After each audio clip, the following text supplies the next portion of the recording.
As y'all can probably tell by my voice, I've been like sort of under the weather recently, so I haven't really been able to get the videos out that I like had planned and everything, which sucks, but like I still gotta work because like I still want subs and I still want to succeed and whatnot, no matter the circumstances. So here is today's video for y'all. Naturally, I wanted to do this video more so like at the end of 2021 and stuff, but you know, life just didn't really let that happen. As a matter of fact, I had multiple videos planned out that I could, you know, release before it being 2022 now. But, you know, it is what it is. I'm still probably going to try to get them out, even though they're sort of late. Like, it doesn't really matter. Like, I'm not really doing this for the views or anything. I do this for my own enjoyment.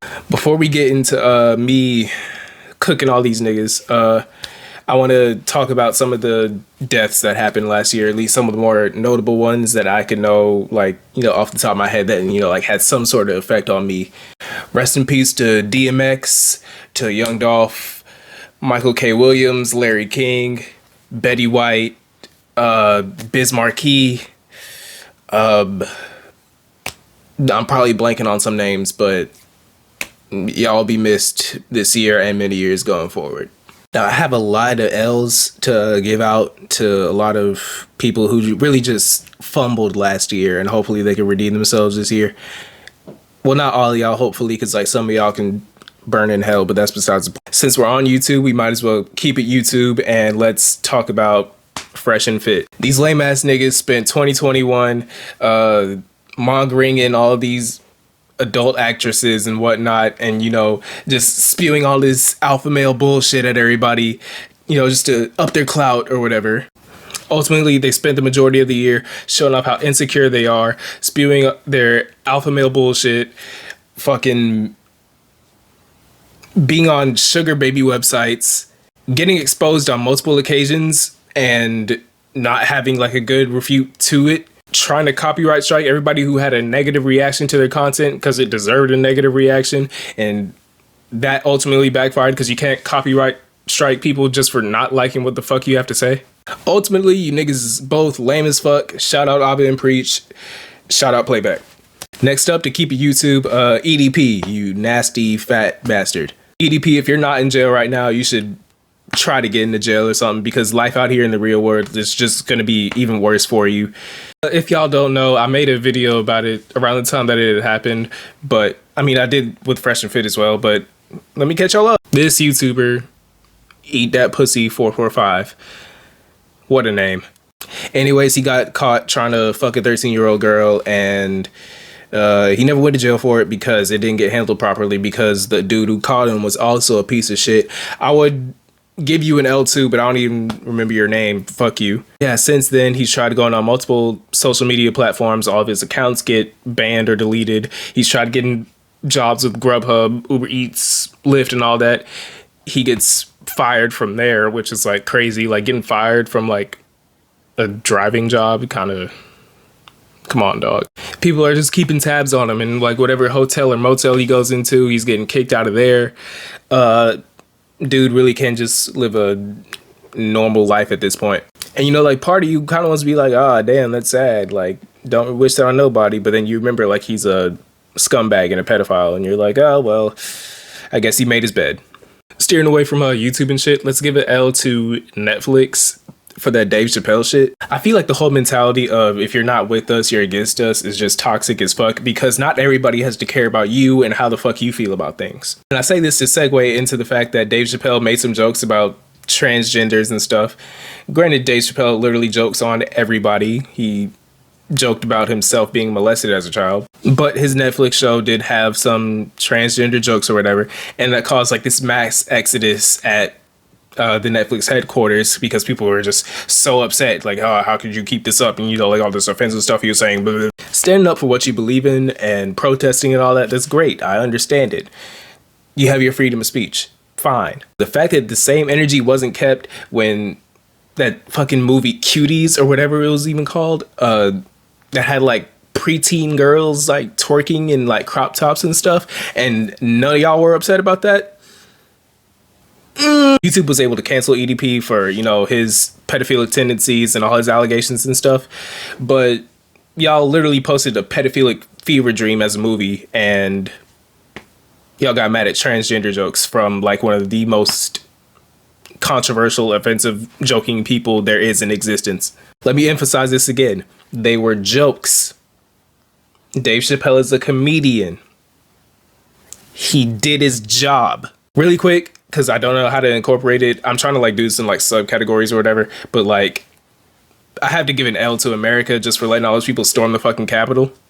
The fact that we have one of the biggest militaries in the world that we can't protect ourselves from ourselves is kind of embarrassing. But that's neither here nor there. I don't really have much else to say about it. Let's talk about sports.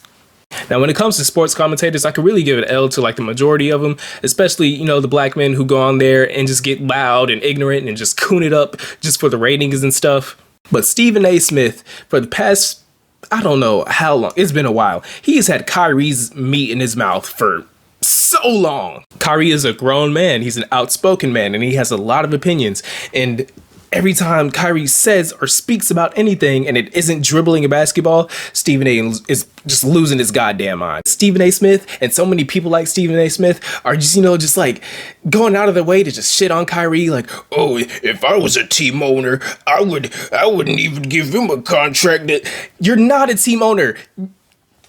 Fuck you. You aren't worth anything. And I'm not even like trying to cape for Kyrie, because like he has like his moments where I'm just like, Kyrie, like, what the fuck are you talking about? Like, what are you doing? But as far as Kyrie's belief on the world, his belief on vaccines or whatever, ultimately it shouldn't have much to fucking do with you. So for you to like, just shut the fuck up.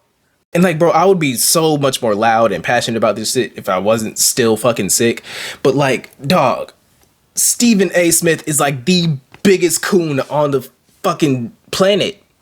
But he still finds the need to go out of the way to be like, oh, well, he's letting KD down by not being on the court and getting that vaccine. If KD didn't say that, don't speak for KD. They're grown men. Shut the fuck up. Now that I'm starting to heat up a little bit, let's get to fucking Russell Westbrook.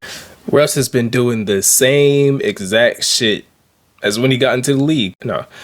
The only real difference is now is that he's less athletic and he dresses even worse. The only real difference is now is that he's less athletic and he dresses even worse. He can't shoot from long range. He can't make layups efficiently. He turns over the ball like a fucking idiot. And Lakers fans are tired of him. As you can see, my room is Lakered out. I'm not really a Lakers fan. I was just a Kobe fan growing up, and I just had my mom like get my room painted like this. But that's besides the point. I'm still like disappointed. Ben Simmons. Last year in the playoffs, Ben Simmons wet the bed and he threw a pissy fit when his teammates were vocal about it. Granted, you could say that they were wrong about how they addressed it and how they approached the situation, but either way, don't play like shit for 7 games and then apologize for it afterwards. Like, oh, I should have stepped up. It has no meaning now. We already lost. Let's say you're in a relationship with somebody for like 3 or 4 years or so, and throughout that relationship, they're gaslighting you. You replace your friends with like newer friends that y'all could both hang out with because it's a better fit. You're like, oh, you know, like maybe we can make it work, and you're like, maybe things are going to change and they'll like improve in all these aspects and stuff. And they just end up being the exact same nigga as when you first fucking met him. And I want to be sensitive about the topic because I know there's been reports of, you know, like him struggling with his mental health since, you know, like all this stuff has happened, but it really makes you question the validity of it due to the fact that like multiple reasons. Reports of him wanting to go to the West Coast and play for a California team because of social aspects. Him showing up to a practice to not get fined, ultimately just to be there and, you know, just like half-ass it and be on his phone. On top of the fact his obvious sense of entitlement to think that teams should be built around him and things should just always go his way, even though he obviously doesn't feel like doing the work for it. And it's obvious he doesn't like to do extra work. He left college with a fucking 1.9 GPA. Now we're going to keep it basketball, but we're going to talk about a retired player, Nate Robinson.